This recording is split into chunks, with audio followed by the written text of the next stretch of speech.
Thought Woodruff came out of the chutes today really well, throwing the baseball very, very well, and then just didn't pitch as well from the stretch and couldn't get right back to where he was in the first inning. We had to get him out because he used 70 pitches into 4 innings, but I thought it was really positive for him in a lot of different ways. And I think as the weather warms up, I think his command's going to come along. He walked 4 guys, and I know he wanted to pitch that 5th inning, but I thought it was a very solid performance on his part. And I thought our bullpen again did a really serviceable job in some cold weather, which is difficult.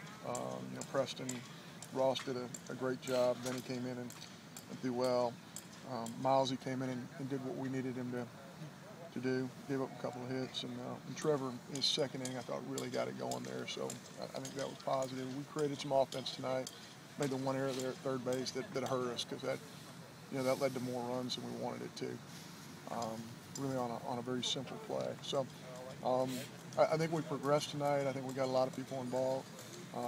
But there's some things we still need to improve upon before we get to conference play. But overall, I think it's a pretty positive experience. How key was that 3rd inning for Woody? I mean, he has 32 pitches in the 2nd inning, and then he comes back with 7 in the 3rd inning. Yeah, that was very good. And again, if you're looking at the board, I mean, he's throwing 93, 94 in the 1st, and then it drops down to 87 to 90 in the 2nd, 3rd inning. But we'd rather him go 87, 88 and be able to command the baseball. But the stuff he was throwing up there in the 1st inning was electric. If we can, start moving that to get 5 or 6 innings out of that, there's no question that his stuff is a weekend caliber stuff. Still basically on the same schedule for this weekend, another 4 games, trying to find enough. Now that you played 2 games this week, you've been a little more careful in the innings. Yeah, I think the bullpen thing is gotten to us a little bit just because we've had so many different games. But again, I think we'll have everybody available for Friday night out of our bullpen, and I think I think one of the positives is we didn't have to use Holder in either one of these 2 games. Not positive for him, but I think positive for us. So yeah, again, what's neat about this weekend, Butch and I were talking about this earlier, is you got to put 4 guys out there. We still have guys who are competing for the weekend spots, and then you have a Tuesday game that allows somebody to compete for that weekend spot also. So.